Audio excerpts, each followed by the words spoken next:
Hello everyone, welcome back to my YouTube channel. आज हम कबीर के बारे में पढ़ेंगे। अगर आपको मेरी वीडियो अच्छी लगे, वीडियो को लाइक करें, चैनल को सब्सक्राइब करें। डॉक्टर बच्चन सिंह ने लिखा है, हिंदी भक्ति काव्य का प्रथम क्रांतिकारी पुरस्कर्ता कबीर है। मुसलमानों के अनुसार कबीर के गुरु का नाम सूफी फकीर शेख तकी था। यहाँ से भी प्रश्न पूछा जा सकता है कि कबीर के गुरु का नाम क्या था। सूफी फकीर शेख तकी था। ये सिकंदर लोदी के पीर अर्थात गुरु थे। कबीर की वाणी का संग्रह उनके शिष्य धर्मदास ने बीजक नाम से सन 1464 ईस्वी में किया। ये भी इम्पोर्टेंट है कि कबीर की वाणी का संग्रह किसने किया था? धर्मदास ने बीजक नाम से। बीजक के 3 भाग किए गए हैं, रमैनी, सबद और साखी। कबीर की रचनाओं में प्रयुक्त छंद एवं भाषा निम्न है। रचना रमैनी और इसका अर्थ होता है रामायण। प्रयुक्त छंद है चौपाई प्लस दोहा और भाषा है ब्रज भाषा और पूर्वी बोली। रचना है सबद, अर्थ है शब्द, प्रयुक्त छंद गेय पद, भाषा ब्रज भाषा और पूर्वी बोली। रचना साखी और इसका अर्थ होता है साक्षी, प्रयुक्त छंद है दोहा, भाषा है राजस्थानी पंजाबी मिली खड़ी बोली।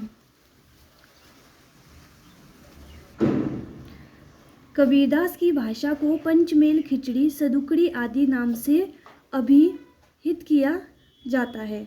तो ये भी इम्पोर्टेंट है कि कबीरदास की भाषा को क्या कहा जाता है? पंचमेल, खिचड़ी, सदुकड़ी आदि नाम से भी अभिहित किया जाता है। आचार्य हजारी प्रसाद द्विवेदी ने कबीर को भाषा का डिक्टेटर कहा है। ये भी इम्पोर्टेंट है। कबीर को भाषा का डिक्टेटर किसने कहा है? हजारी प्रसाद द्विवेदी ने। आचार्य रामचंद्र शुक्ल के अनुसार कबीर की वचनावली की सबसे प्राचीन प्रति सन 1512 ईस्वी में लिखी है। कबीरदास के भाषा के संबंध में विद्वानों ने निम्नलिखित मत प्रस्तुत किए हैं। श्याम सुंदर दास कबीर की भाषा को पंचमेल खिचड़ी कहते हैं। रामचंद्र शुक्ल सदुकड़ी, हजारी प्रसाद द्विवेदी भाषा के डिक्टेटर। कबीर की वाणियों का सबसे पुराना नमूना गुरु ग्रंथ साहिब में मिलता है।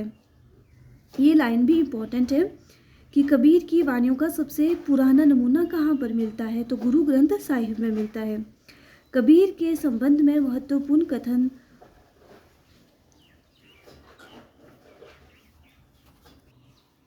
अग्रांकित है।